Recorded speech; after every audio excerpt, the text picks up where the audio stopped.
ming bereler. Şuna aşılık alabız indi. Onlarısın kuşkurtlar alabız, kazlar, urdaklar, tavuklar, broilerlar alabız. Koyutturup üstürəbiz.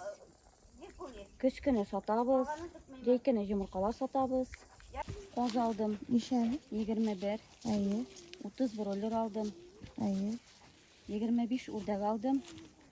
Ayı. 16 tavuk aldım. Kokuyu salatıran. Ayı. Tonna yarım aşılık aldım.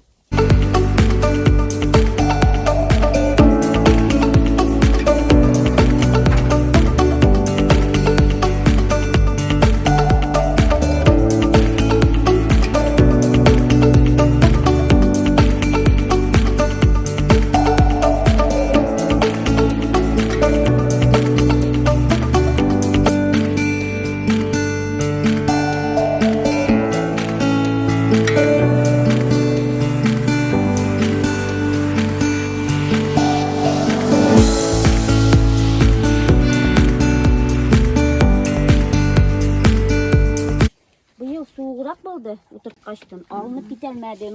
Mene hazır mene bularını min soğuta başlagaçtın. Jabam üstlerine.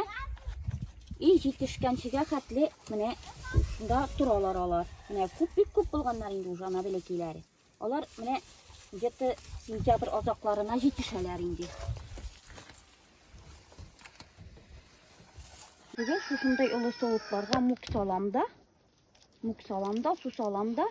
Karpuzlarının ırlıklarını şunda salam. Şunda tupraksız nisiz muk tagine üseler alar. Şunda yerge çıkan şey mukta üstürem. Былтыр bu vakıtta уже men karpuz aşaydırayım indi. Былтыр şeyi de kızı buldu indi. Былтыр 23 yemeni 23 yapar ye былтыр. 5 tüpten, mene 5 tüpten. Minyalarını özerge kuşalar. Minyanı üzmeyminden, itmeyminden. İkinci былтыр, ikincisi ülgürüp yetişelmedi soğuttu. Даже ikincisi ülgürüp yetişelmedi.